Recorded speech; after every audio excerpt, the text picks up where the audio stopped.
பாஜக மாநில தலைவர் அண்ணாமலையை நடிகர் ரஜினிகாந்த் முதல்வராக விரும்பியதாக துக்ளக் பத்திரிகை ஆசிரியர் குருமூர்த்தி கூறியிருப்பது சர்ச்சையை ஏற்படுத்தியிருக்கிறது. சென்னையில் துக்ளக் வார இதழின் 54வது ஆண்டு விழா நேற்று பிரம்மாண்டமாக நடைபெற்றது. இந்த நிகழ்ச்சியில் பேசிய துக்ளக் பத்திரிகை ஆசிரியர் குருமூர்த்தி, நடிகர் ரஜினிகாந்த் கட்சி துவங்கி வெற்றி பெற்றிருந்தால் அவர் அண்ணாமலையை முதல்வராக விரும்பியதாக தெரிவித்திருக்கிறார். அது குறித்து இந்த பதிவில் பார்க்கலாம்.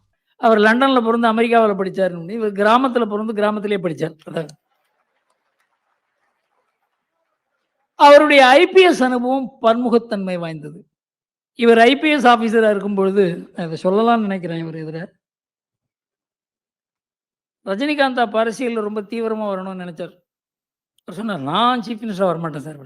நீங்க சீஃப் மினிஸ்டர் எல்லாம் வேற யார் சார் சீஃப் மினிஸ்டரா போடுவீங்க அப்படின்னு. சார் உங்களுக்கு தெரியுமா, அண்ணாமலைன்னு ஒருத்தர் இருக்காரு, எனக்கு அண்ணாமலையே பேப்பர்ல கேள்விப்பட்டிருக்கேன், அவ்வளவுதான்.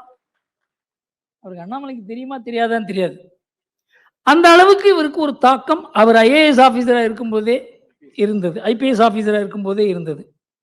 பாஜகவினுடைய சித்தாந்தத்தால் ஈர்க்கப்பட்டு அவருக்கு பொது வாழ்வுல, நாட்டினுடைய நலன்ல, நாணயத்துல, நேர்மையில அவருக்கு ஏற்கனவே நாட்டம். ஒரு போலீஸ் அதிகாரிக்கு என்னென்ன குணங்கள் இருக்கணுமோ, ஒரு துணிவு, நேர்மை, நாணயம், ஒரு உழைப்புல நம்பிக்கை, இதெல்லாம் ஒரு போலீஸ் ஆபீசருக்கு இருக்கணும். அதெல்லாம் எத்தனை போலீஸ் ஆபீசருக்கு இருக்குன்னு தெரியாது. ஆனா இதெல்லாம் இருக்கணும். அந்த குணங்கள்லாம் பொருந்தியவர். அந்த குணம் இன்றைக்கு அரசியலுக்கு தேவை. ஆனா அவருக்கு அரசியல் ஈடுபடும். அரசியல்ங்கிறது ஒரு பெரிய சேலஞ்ச்.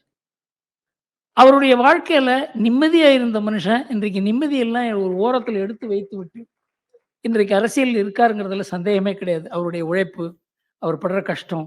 நான் ஒரு தடவை அவர்கிட்ட பார்க்கும்போது, உடம்பு ஜாக்கிரதையா பார்த்துங்க சார், உடம்பு ஜாக்கிரதையா பார்த்துங்கன்னு சொல்லுவேன்.